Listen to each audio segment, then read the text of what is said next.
বিসমিল্লাহির রহমানির রহিম। সম্মানিত দর্শকবৃন্দ, আসসালামু আলাইকুম। আজকে আপনাদের সামনে উপস্থিত হয়েছেন চাঁদপুর জেলার মতলব উত্তর উপজেলার ঐতিহ্যবাহী স্যাঙ্গারচর উচ্চ বিদ্যালয়ের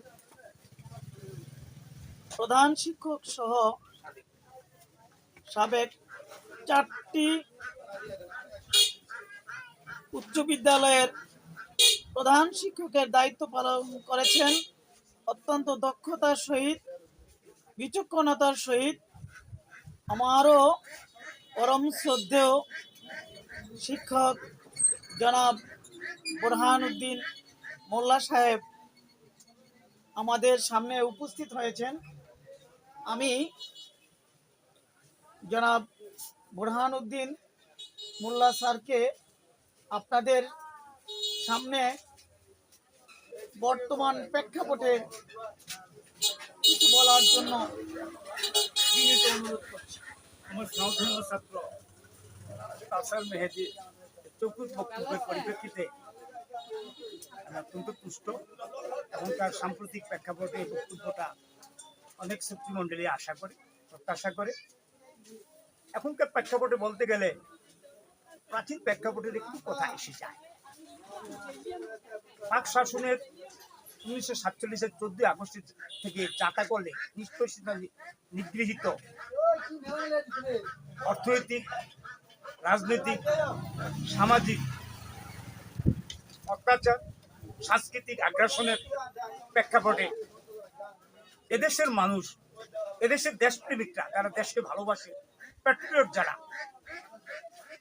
1971 সালে একটা রক্তকে সশস্ত্র সংগ্রামে তাদের সাথে অবতীর্ণ হয় এবং জয়লাভ করে স্বাধীন সার্বভৌম গণপ্রজাতন্ত্রী বাংলাদেশ অর্জন করে। 1 বছরের মধ্যেই এখানে সংবিধানও দেওয়া হয়।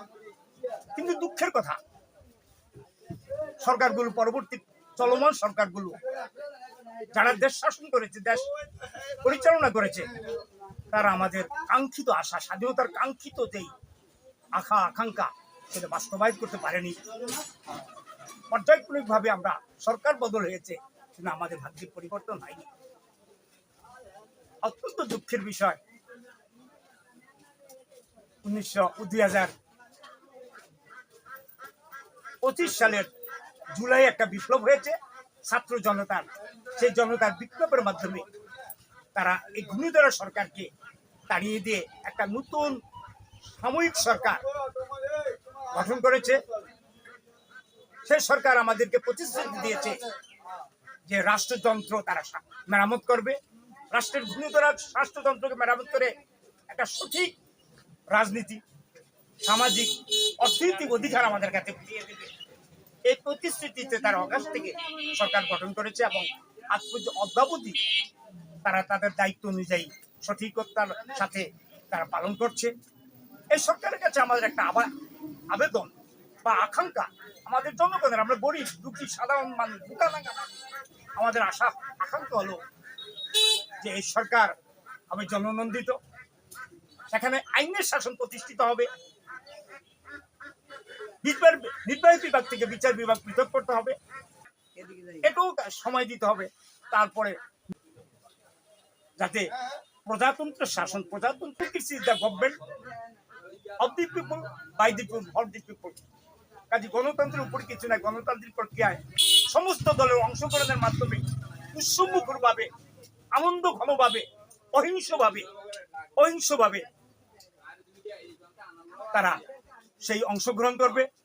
এই অংশগ্রহণের মধ্যে কোনো সেই কারো আপত্তি থাকবে না, কারণ সমস্ত দলগুলি যদি অংশগ্রহণ করে, যারা জনধিকৃত, তার কাজী একটা সঠিক, সুন্দর, অবাধ, সুষ্ঠু নির্বাচনের প্রত্যাশা আমি ব্যক্ত করছি। কাউসার মেহেদীর প্রশ্নের জবাবে বলছি, এখনকার প্রেক্ষাপটে দেশ এখন ভালো খারাপ কোনটা আমি বলতে পারবো না, তবে দেশের একটা নীতি এবং সুবিচার দেবে এই প্রত্যাশা করছি। স্যার, আপনি এত ব্যস্ততার মাঝেও আমাকে সময় দেওয়ার জন্য আপনাকে অনেক ধন্যবাদ। আপনি ভালো থাকবেন। আর এই আশা প্রত্যাশা ব্যক্ত করে আমি এবং আমরা বিদায় নিচ্ছি। আল্লাহ হাফেজ, আসসালামু আলাইকুম।